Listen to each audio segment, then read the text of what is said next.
Okay, good afternoon, everyone. So Aquila is a late-stage development mining company operating in the Upper Peninsula of Michigan down through northern Wisconsin. We're focused on the Pinokian VMS belt, which is illustrated on the map here.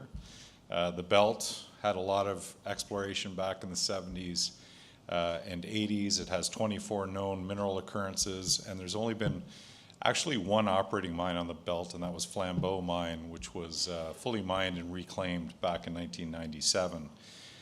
We own 3 projects on the belt, Back 40 being our flagship, which resides in the state of Michigan, Bend and Reef, 2 earlier stage exploration projects which reside in the state of Wisconsin, again, all on the same Pinokian belt.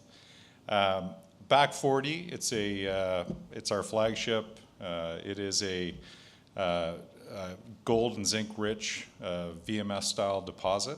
It's 41% gold, 41% zinc, so pretty much evenly split down the middle. We've spent close to $100 million on the project to date.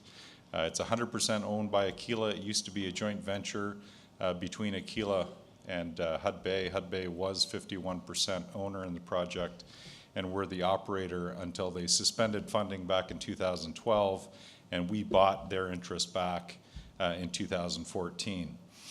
We have, for Back 40, received all the required state permits to build and operate the mine.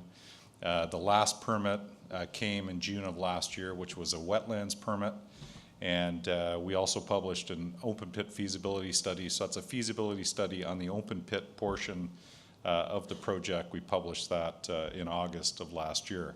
There's a lot of exploration potential at Back 40. It's open at depth. We do continue and will continue to drill down dip and add tonnage as we move forward. And currently we're evaluating an underground expansion that hopefully we'll be able to update the market on soon. Incidentally, we really like the jurisdiction. Michigan has been having a bit of a mining resurgence. They passed new mining law back in 2006 called Part 632. They permitted 3 projects under that new mining law, one being Eagle Mine, which went into production in 2014, which is owned by Lundin, and we were also one of the 3 to be permitted. So again, Back 40 will be an open pit, followed in the future by an underground mine. Right now, again, we've published a feasibility study on the open pit portion only. The economics associated with that open pit are shown for you here on the screen. It's about close to 12 million tons, total initial capex at $294 million. Payback right around 2 years. One of the reasons why the payback is so quick is we have 2 high-grade gold gossans. They sit at surface within the pit.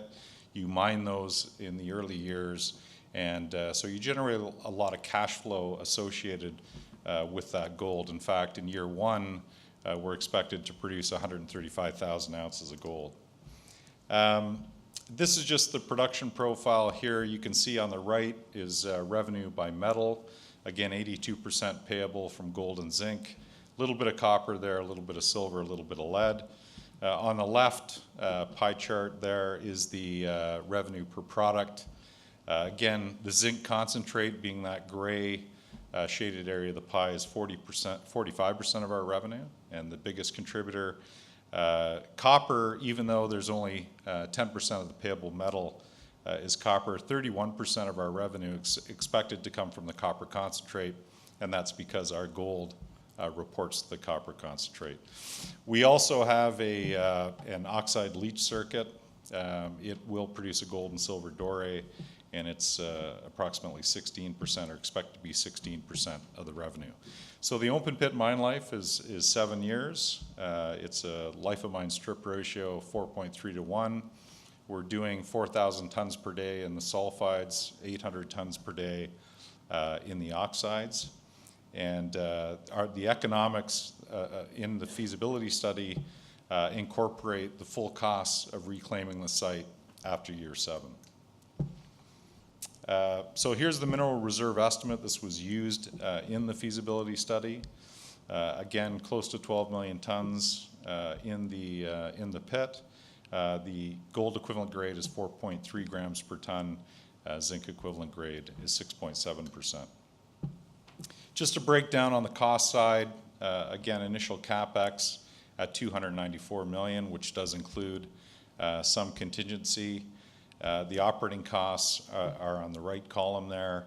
And you can see that if we look at our all-in sustaining costs on a gold equivalent basis, we're sitting at about $677 an ounce. Again, the full mine closure costs are incorporated in the economics of the feasibility study, and those closure costs are estimated at $75 million, and they would start in year 8.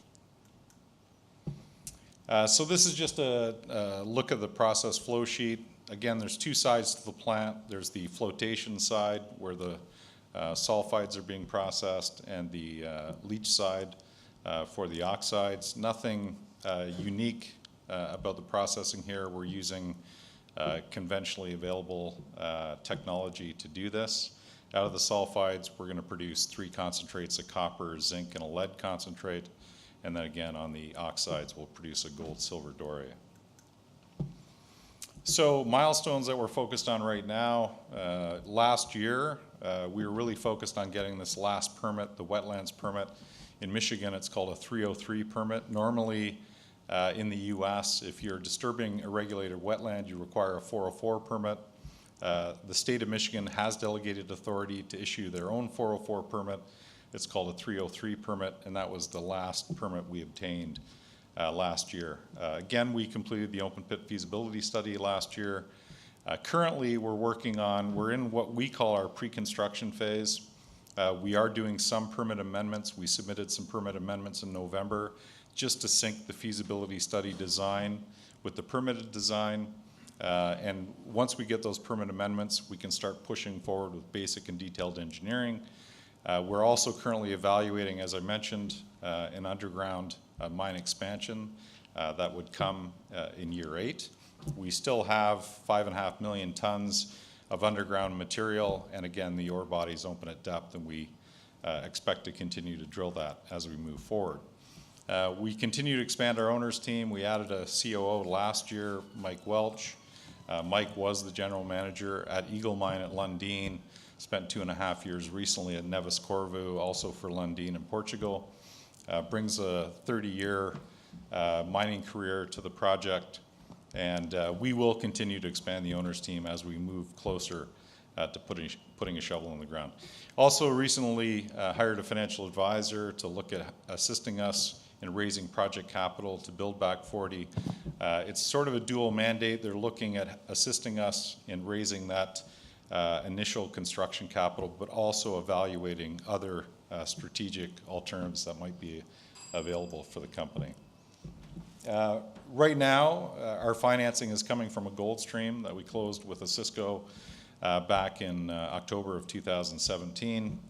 They streamed 18.5% of our gold for 30% of spot. So as we deliver the gold under the stream, they pay us 30% of spot price up to a cap of $600 US. Once we deliver to them 105,000 ounces, the stream falls to 9.25%.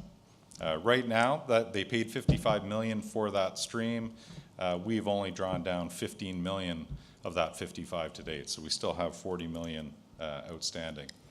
This is just a look at the deposit. Again, it's open at depth. It's dipping southwest. We've still got some really high-grade intercepts as low as 700 meters. The pit is at 250-meter depth. Next generation assets, Bend and Reef, I spoke about them, also on the Pinokian Belt, relatively close to Back 40. We'll get to those a little bit later. I'm going to skip over management and board and just end with our shareholder structure. So for a small company, I think we have an impressive shareholder register. 30% of the company is owned by Osisko and Orion, 2 private equity groups. Ruffer LLP, based here in London, owns close to 13%. Hudbay still owns 11%. And we have, as of our quarterly report, which was last week, we had 12 million in the treasury. And that's it. Thank you. Thanks very much, Barry.